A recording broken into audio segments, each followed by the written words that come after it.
Hello, friends.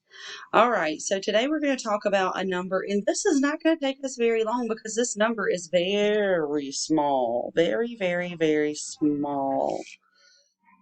All right, this is the number 0. Hold your hand up like this. This is 0. 0. I'm trying to look through my hand. Here we go. 0. All right. Around and round, just like an O, now you've made the number 0.